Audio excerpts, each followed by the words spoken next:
All right, thank you very much for joining me again. This is Cult Payne, back with a quick high score challenge here, and this is Shadow Warriors or Ninja Gaiden or Ninja Gaiden, however you pronounce it, for the old arcade.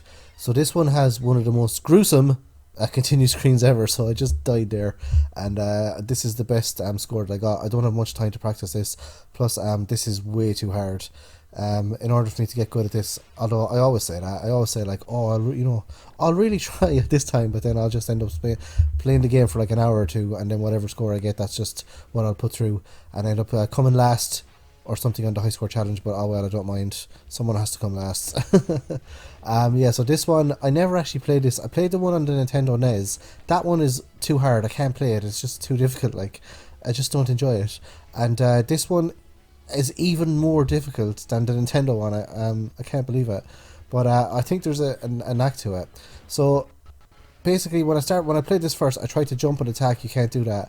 I only figured out that you can jump and you can grab the enemies later on when I was actually playing this particular run here, and then I just stopped playing it. Then I was like, right, that's enough. I can't do this anymore. So the first time I played it is normally when I get the highest score, or the first couple of times. Not this time. I had to actually keep playing this a few times to actually get past the first difficult area. I understand this is an arcade game, so they need to make it tough. So people put in 20p's, and all that, or whatever, 20 cents or a quarter or something like that. But this is just unbelievably difficult. Like, so you can punch, and you can just punch and then you kick, but there's only seems to be one attack button. I probably should have watched other people playing this, because I don't know if there's ninja magic, or that might just be in Shinobi, but you have to knock the enemies into the sort of inanimate objects, and then the inanimate objects then explode, and they turn into. So you can't actually hit the objects yourself. You have to knock enemies into them, I think. So there we go. There, let's knock the enemy in there, and I got a jewel or something. Yeah, the sword is fantastic. I love the sword. I'm all about the sword. But the sword, you only get the sword for a limited time, and then you're back to the fists, and the fists are useless, boy. I much prefer having a sword, as the ninjas do. So you can see here the enemy AI, they're programmed to surround you.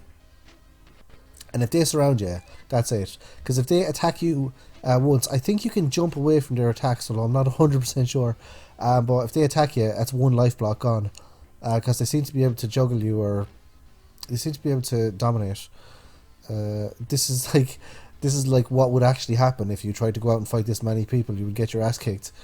Yeah, so you can get different things, time and all that as well. I wasn't even keeping an eye on the time at all, because I was getting killed so easily that the time didn't even matter. Now this is, I just don't like this, where you get a sword and then the sword disappears. I mean, where does the sword go? Come on, man. Now this bit here, I just got past this bit once, because the guy holding the I forgot to get that ring thing or whatever it is there. The guy holding the piece of wood here is very, very difficult. And you need to be, it basically just needs to be you versus him. There he is there. There's a chubby gent. It's quite difficult here. And then you got the Jason Voorhees or whatever. I was trying to experiment with the jump to see if I could use the jump to get away. I guess we're just running around the circle, waiting for them to do a bit of animation so you can start attacking them. Ooh, that was an impressive jump away from that gigantic. Even his piece of wood has like little spikes on it. That's class.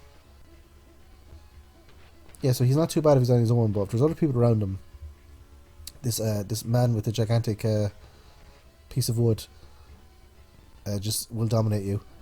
Now this is the farthest I've got. I'm sure there's loads to this game, and it seems like a really good game, but it's just too difficult, and these games frustrate me. I prefer a good RPG or a point-and-click game, to be honest.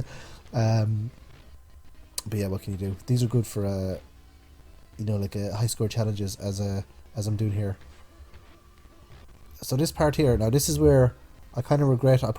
Maybe I should go back and try and do this again, but to get a better score. But this is where I really figured out that you can jump into the enemies and then you can throw them, which is way better than trying to go up and paintbrush them with your fists. Yeah, look at that there. Just threw them off. Or maybe you can only do it here. I don't know.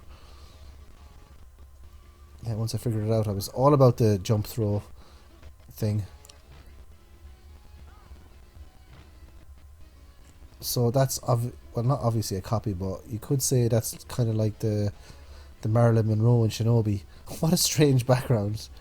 It's just a guy with a purple jacket and an April O'Neil looking woman. That is just random. If you found that in your local high-rise apartment building, just a mural of two people.